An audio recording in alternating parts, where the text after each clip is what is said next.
Hello and welcome to this review of an Atoto in-car entertainment system. Atoto is one of the more established makers of imported computer-based in-car entertainment, having started in 2015. The F7 series is Linux-based. This is important to differentiate from Android-based systems. Whilst the F7 series can run Android Auto and also works with Apple handsets, its functionalities are based on your phone rather than running Android on the unit itself. In my buying decision, this was important.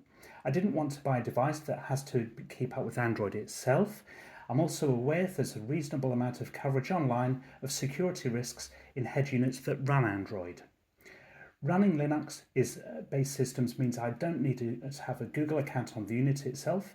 I can just have my Android headset connected to the head unit. So let's see what's in the box. Okay, so opening up, we've got a Wi-Fi antenna,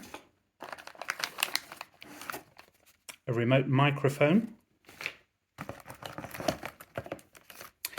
cable harness, which looks like the radio to the ISO connector, and it appears that we've got another variant of that, and then if you need the connectors themselves to individual cables, we've got the individual strands there coming out, all described what they are. We've got a double DIN bracket, and this looks like the DAB aerial, the windscreen mount, and that's important because this model of the F7 is aimed specifically at the DAB reception market, so that's quite useful for people in Europe, Australia and other parts of the world. This is quite useful and something you don't always see with Android-based units. This is the screen protector.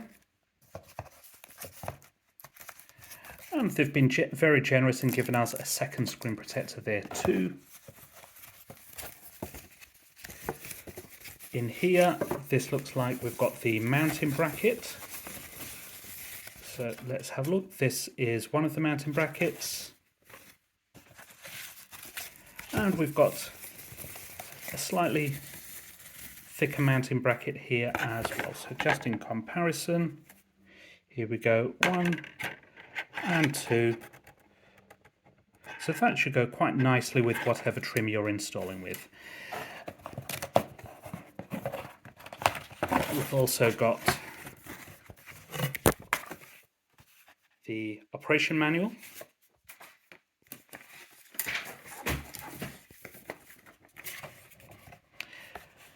And we've got the installation manual. We've got some dimensions mentioned in the manual here. Okay. And hidden right in the bottom of the box is the radio itself, and I think I'm going to pause the video for a moment just to get this out of the box without too much effort. I'll be right back. Okay, here we go. So we're back. It was going all so well up until then. Right, so nicely packed away here. We've got the Atoto unit sandwiched between good packaging in the box, so that's nice and tight. That's not going anywhere. Let's just get a focus on that. Here we go. This unit doesn't have any physical buttons, so the buttons you see here, these are all touch buttons. So that gives the unit a real nice, sleek look. Let's get it out of the box. Okay, here we go out of the box, and I wasn't expecting this. Look at this. Wow, how thin is that? But thin doesn't mean that it's not quality, because there's some real weight to this. On the back here, we've got all the connections that we'll need. So these are the RCA connections. We've got the FM antenna input. We've got the microphone input. We've got the DAB aerial input and we've got all the other connections on here for the leading to the ISO leads. And this here is a hardwired USB socket, which I'll take out in a moment. But the weight, this is really important because these units can generate some heat. So we've got a nice amount of heatsink on the back here. So that should keep the unit operating nice and cool. Let's take it out of the wrapping. So here we go out of the wrapping, and just to be specific, this is the model F7G2B7XED. So this is the DAB version with no physical buttons on the front.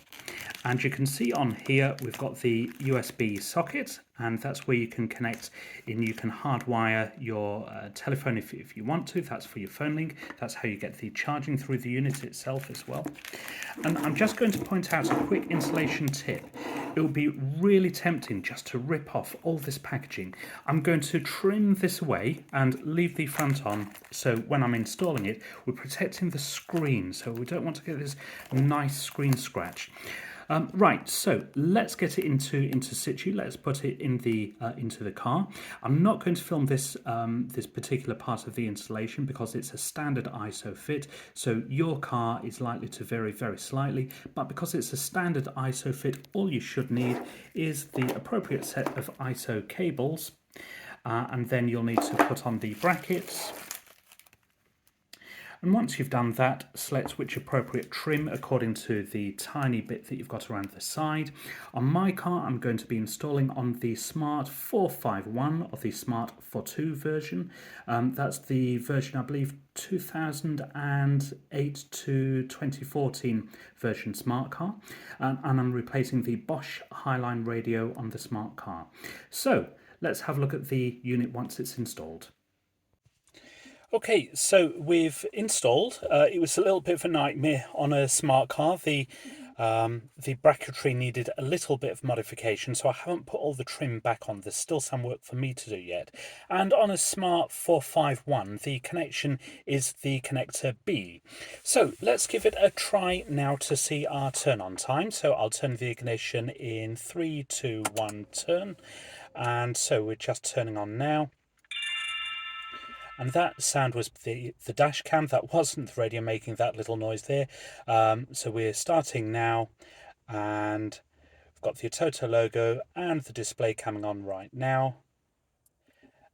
And we're up and running. So here we go. We're on the DAB interface because that's the service that I used last. And we've got the service that you can select through here. And we're just waiting for a moment whilst it's still gearing up, and it's stored a couple of stations for us here. And I'm just going to turn the sound down on those here. So there we go. I'm not going to keep the audio on there for copyright reasons. Right, looking at the radio itself then. The performance, once it's up and running, it's still calibrating itself a little bit, so you've got to give it time for just a moment or two whilst it's starting. But it's nice and responsive, so the screen feels pleasing. It's a really good response rate here. When going into apps and choosing the different services here, it's great. It's also really fast looking for digital radio. That was really important to me. So I'm a fan of digital radio, of DAB radio, and that was one of the primary reasons for me buying this unit.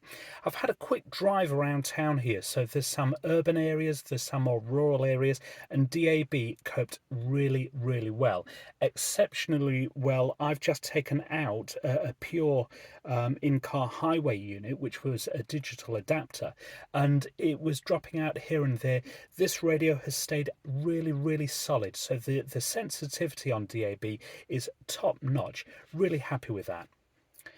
Going through some of the other settings here, so I'm not going to go through too many settings whilst it's on auto tune here. You can see that slowing down. So on the menu, we've got different options for connecting through Apple CarPlay and Android Auto. There's the radio also. This radio came with a different radio aerial adapter for the one installed in my car, so I need to order one of those. So I won't be able to show you FM audio. Let's take a moment to connect my phone up to Bluetooth and we'll have a look at the Android Auto performance.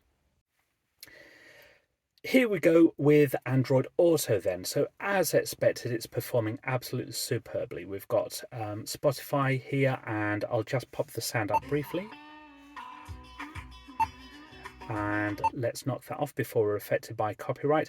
I will just show you very quickly the sort of the volume level that we can get up to. So this really did.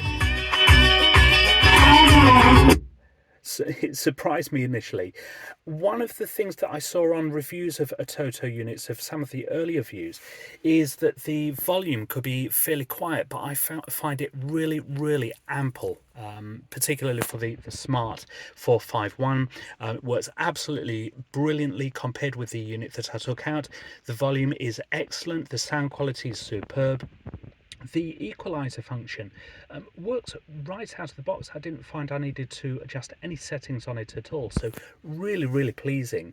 And of course you've got the Google navigation settings on here, so you can search for wherever you want and get instructions of how to get there.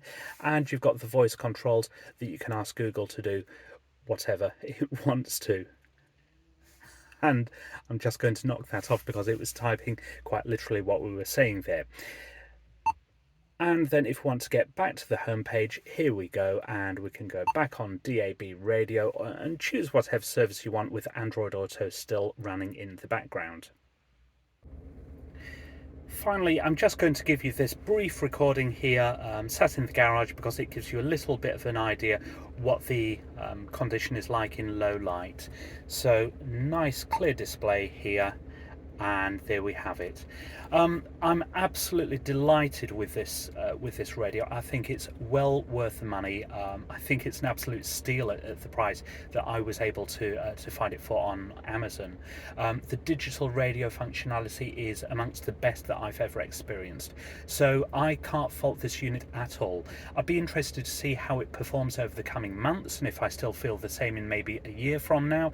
But as things stand, I think I've made a really excellent choice in this radio, and I really rate this radio. So this has been the Atoto F7 DAB radio.